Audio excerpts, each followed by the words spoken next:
Rouhani is a person who's been responsible for the murder of thousands of people. اعلام می‌دارم که اونهایی که those who harp on the so-called threat of Iran are either a threat against international peace and security themselves or promote such a threat. America prefers to resolve our concerns over Iran's nuclear program peacefully, although we are determined to prevent Iran from developing a nuclear weapon. We will not be fooled by half measures that merely provide a smokescreen for Iran's continual pursuit of nuclear weapons. They're using the first days in office of Hassan Rouhani to smile, to try and convince gullible Westerners that they're moderates and that they're different from Mahmoud Ahmadinejad. Iran poses absolutely no threat to the world. The world is more stable than it was 5 years ago. So, is the world more stable than it was 5 years ago? Former UN Ambassador John Bolton joins us from the UN. Nice to see you, sir. And it's sort of hard to feel like the world is particularly stable in light of the fact that in Pakistan, I think 81 Christians were blown up in a church over the weekend. Then we had what happened in Kenya on the weekend as well. It doesn't feel particularly stable to me, but maybe it does to you. Your thoughts? Well, it's ridiculous. Look, this speech by Obama was a long rehash of the last 4.5 years of his foreign policy and a defense of issues that he's discussed before. It's like, for him, all of history is divided into two parts: the last 4.5 years of his administration and then the rest of human history. But I think when he focused on Iran, he really showed he has no clue what the nature is of that regime, the threat that it poses to the United States and its allies, and I think we're about to go down a very dangerous road for the United States and our friends in the Middle East. In terms of the sort of the gesture between the United States and Iran today, how does it look? Does it look like the president was reaching out and showing diplomacy, and we'd always rather be talking than fighting, or does it look like Iran sort of dissed us, that the president was reaching out and the Iranian president said that he just couldn't do it? It was too complicated to make it work. Yeah, well, there's a French diplomatic word people use, demandeur. Who is asking for what?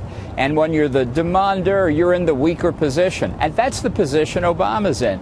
Coming off the Syrian debacle, he now looks weak. He looks like he's desperate for a deal, which he is.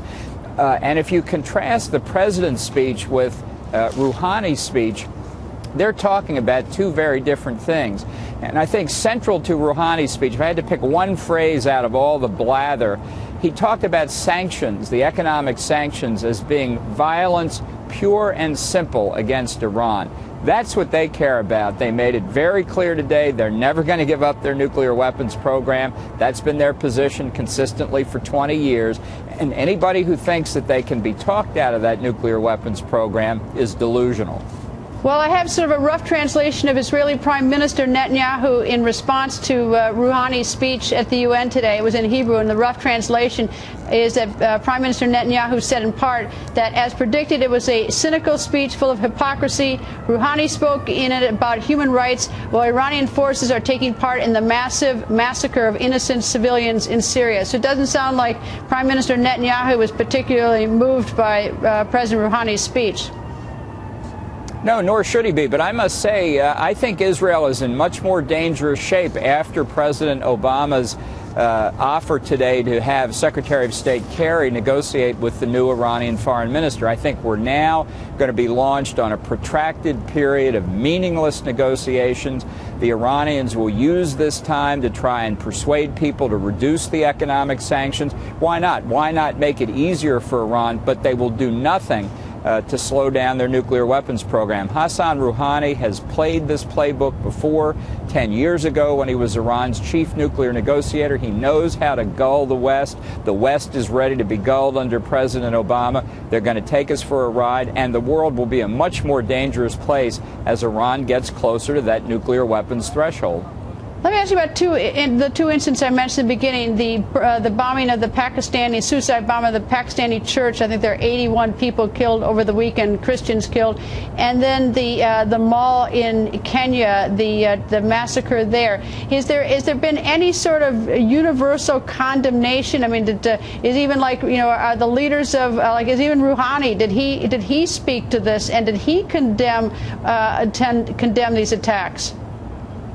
No, only in the most general terms. Rouhani began his speech today by saying, yes to peace, no to war. Well, game over. What could go wrong after that kind of statement? That's the kind of false diplomacy that the Iranians have proven themselves very adept at. But the threats of terrorism that Iran supports, the world's central banker to international terrorism, you can see spreading. When the U.S. withdraws from Afghanistan, Taliban and al-Qaeda will take back over there. It will support Pakistani Taliban, the groups that attack this Christian church. The government of Pakistan will be vulnerable to Taliban or other radicals, along with its arsenal of nuclear weapons.